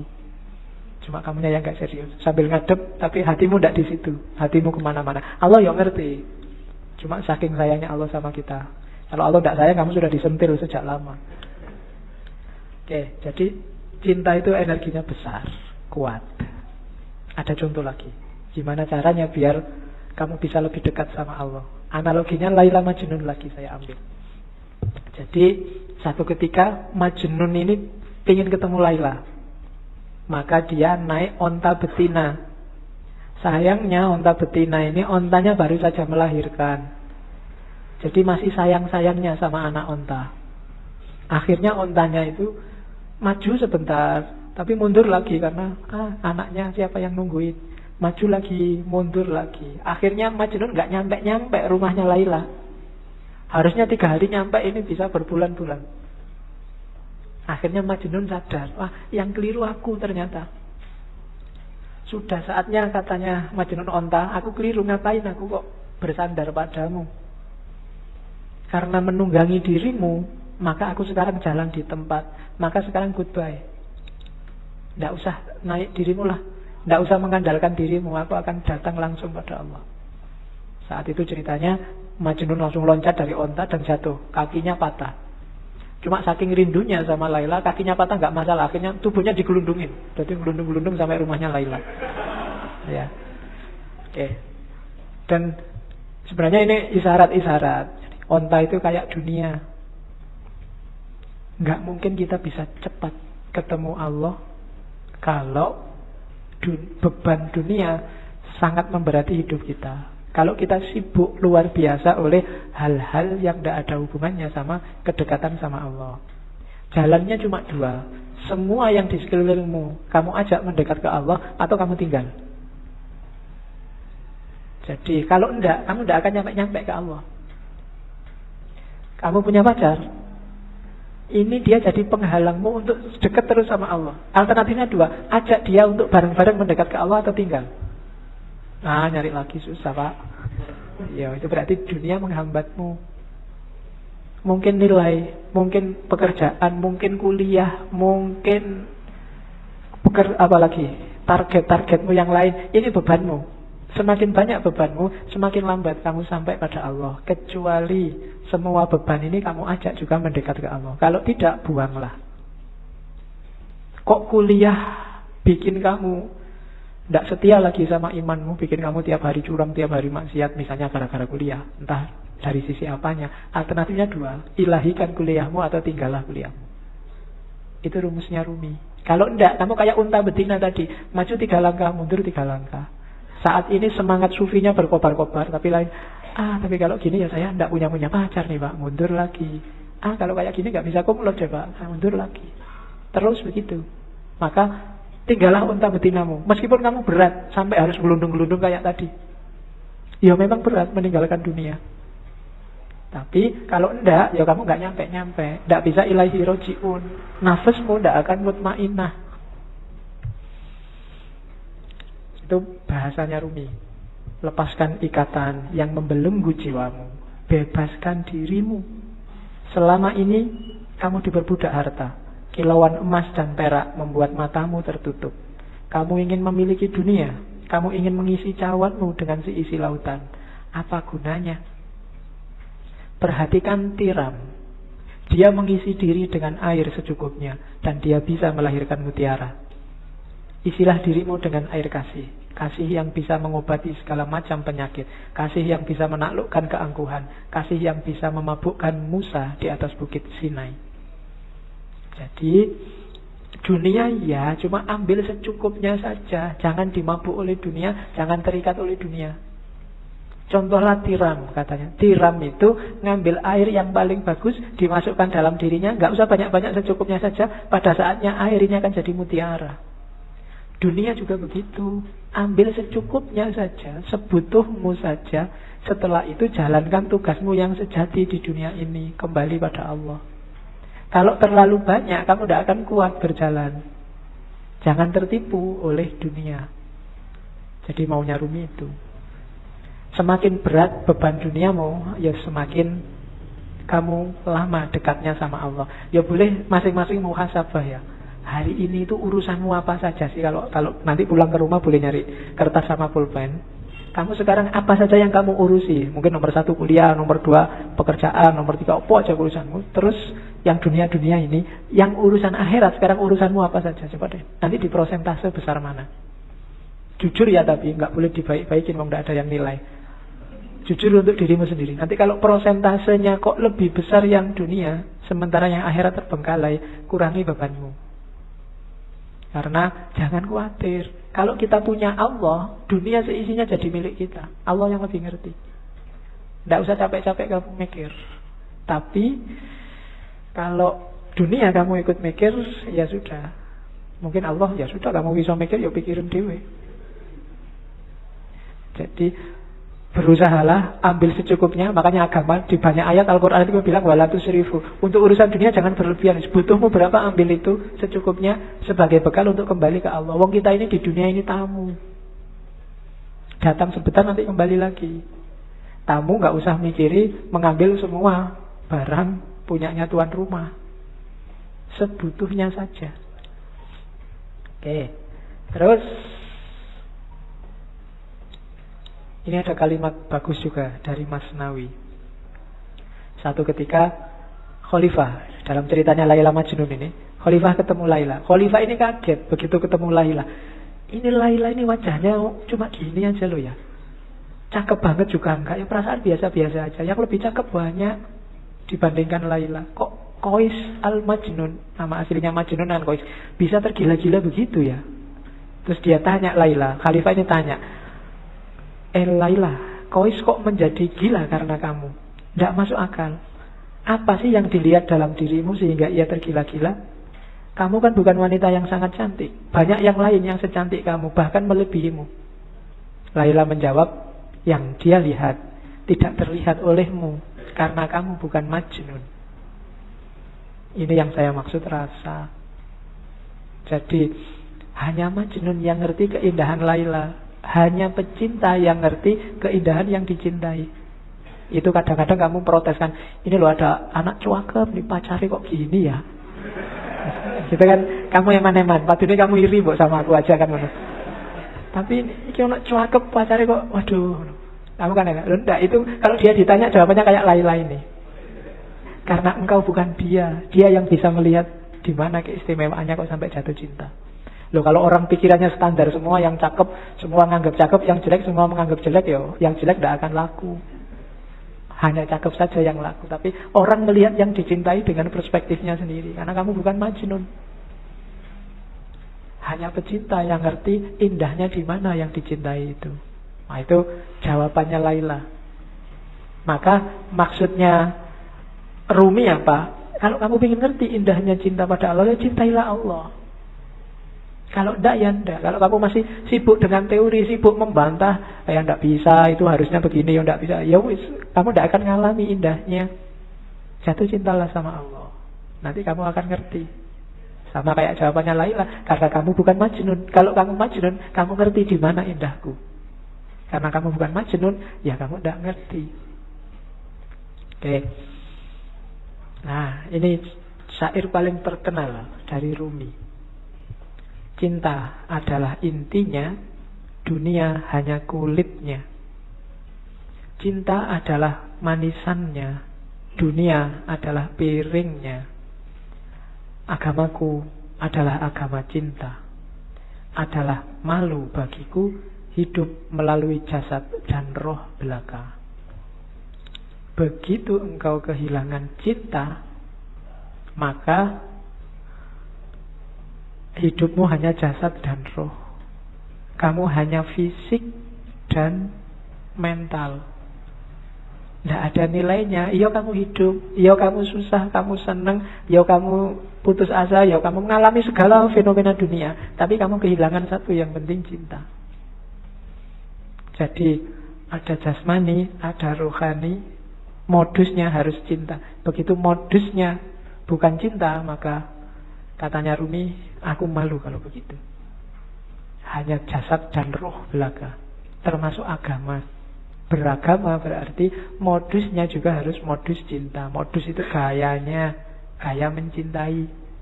Bukan gaya dagang. Aku untung apa, kamu dapat apa. Apalagi gaya ngamuk. Apalagi gaya marah-marah, gaya tawuran. Enggak, agama gayanya harus gaya cinta. Gaya cinta itu ciri paling utama adalah tidak egois, tidak mikir senengnya sendiri, enaknya sendiri. Kalau masih aku, belum. Masih aku, kelompokku, aliranku, pikiranku, pendapatku, masih egois. Tidak bisa memahami yang lain. Pokoknya sing bener aku, liyane salah kabeh. Besok yang lain masuk neraka semua. Nah, gaya kayak gini berarti bukan gaya cinta. Ngomongnya jangan, kalau cinta itu aku yang benar sih, menurutku yang benar ini. Yang lain kalau bisa tak ajak semua masuk surga bareng-bareng aku. Bukan yang lain karena kamu banyak bid'ahnya kamu masuk neraka sekarang. Enggak begitu. Aku pingin aku dan kamu masuk surga. Ayo kita masuk surga bareng-bareng, menuju Allah bareng-bareng. Ini beragama gaya cinta. Bukan beragama yang egois. Kalau beragama yang egois itu tinggal jasad dan ruhnya agama. Kehilangan esensinya, kehilangan intinya. Kalimat ini saya sampaikan karena banyak yang itu, jangan-jangan Rumi ini gak suka syariat. Suka. Cuma malam ini nggak saya tampilkan. Kapan-kapan kita ngomong bagaimana syariat dalam pandangannya Rumi. Kalimat itu saya ambil saja untuk tahu bahwa itu loh dasarnya Rumi. Aku hanyalah debu yang ingin selalu menempel pada telapak kaki Muhammad. Jadi yalah, semua yang diajarkan Rumi ya tetap dasarnya adalah cintanya dia pada Allah melalui Kanjeng Nabi. Karena yang bawa, yang memperkenalkan Allah kan Kanjeng Nabi. Sehingga kita hari ini dapat Islam. Maka prinsipnya Rumi adalah aku hanyalah debu yang ingin selalu menempel pada telapak kaki Muhammad. Ini gayanya sufi biasanya, yang bisa bikin kalimat-kalimat indah kayak gini. Oke, terakhir, sudah mau jam 10. Yang masih mentah tidak akan pernah tahu keadaan matang itu seperti apa, kematangan itu seperti apa. Penjelasan lewat kata-kata tidak akan membantu. Sejak awal sampai akhir yang dibawa oleh Rumi malam ini adalah ilmu rasa, bukan ilmu lahir. Jadi tidak lewat kata-kata, harusnya rasakan sendiri oleh batinmu. Dan untuk bisa nyampe ke sana, ya kita harus matang. Yang mentah tidak akan paham, hanya yang matang yang paham. Itu kan kadang-kadang kita dengar ada istilah layak riful wali ilal wali. Kamu memahaminya, kok sombong banget, oh emangnya saya nggak bisa mikir, nggak bisa identifikasi wali itu yang mana. Maksudnya bukan itu. Maksudnya adalah orang yang merasakan, yang bisa memahami apa yang dirasakan orang lain dalam hal yang sama. Maka yang ngerti kewalian, ya orang yang pernah merasakan kewalian, dunia kewalian. Jadi bukan urusan sombong tidak sombong, eksklusif tidak eksklusif. Yang paham rasa pedes adalah yang juga pernah merasakan pedes. Jadi bukan urusan dunia kewalian itu eksklusif. Jadi yang matang, yang ngerti tentang kematangan. Yang belum pernah matang, ya tidak ngerti. Ngertinya yang mentah-mentah, wong dia juga masih mentah. Hari ini banyak yang mentah, marah-marah sama yang matang. Ya kan, itu yang kemudian di berita-berita muncul penistaan ulama kan itu. Penistaan ulama itu kan orang-orang yang mentah, yang komentari yang mateng. Ya untungnya yang dikomentari mateng, ndak mungkin balas. Kalau balas berarti belum mateng. Ya, yang mateng itu kan paling nganggap yang mentah itu ya wis memang belum paham. Kayak kamu ada anak kecil kok alah cah cilik biasa kan mesti gitu. Sama kayak Nabi waktu dilempari di Taif kan Nabi ngerti. Loh, itu memang orang belum matang, belum jadi, belum ngerti. Maka Nabi tidak balas marah meskipun Jibril datang. Nabi tak belain yuk kalau marah enggak. Malah didoakan semoga mereka dapat hidayah. Itu bedanya matang dan tidak matang. Tidak mungkin kalau dia matang akan balas pada yang mentah. Kalau yang mentah melecehkan yang matang, mungkin wong dia masih mentah. Jadi yang terjadi hari ini itu sangat masuk akal. Kamu nggak perlu kaget. Kok ada orang menistakan ulama? Itu tidak luar biasa. Orang awam loh menistakan ulama. Biasa. Yang luar biasa ada ulama menistakan orang awam. Itu baru luar biasa. Perlu dipertanyakan keulamaannya. Jadi kamu tidak perlu kaget. Ada orang ngomentari kiaimu pedes-pedes. Lo biasa memang dia awam belum mateng. Kalau kebalik baru kamu boleh kaget. Malah kiaimu yang ngomong pedes-pedes, itu berarti kebalik. Perlu dipertanyakan. Itu berarti nggak mateng.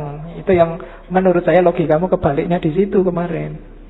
Kok kamu marah-marah ada orang? Ya enggak. Ya dia memang nggak mateng sih ya. Nah, untuk orang yang nggak mateng caranya apa? Yo kamu matengkan. Jangan kamu gerutuk, kamu pukuli. Dia memang belum mateng. Diajari gimana caranya biar lurus, biar benernya gimana kan begitu. Oke. Alhamdulillah malam ini kita sudah selesaikan Maulana Jalaluddin Rumi dalam pikirannya tentang cinta. Februari selesai, nanti bulan Maret kita ganti sesi ya. Sudah agak lama di Islam, kita akan ke barat lagi.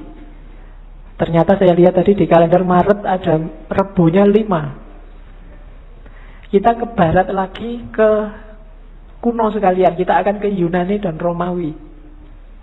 Ada 5 aliran yang akan kita tengok. Yang pertama sofisme. Sofisme ini yang sering dituduh jadi biang keladi lahirnya sekarang cara berpikir relativistik, relativisme.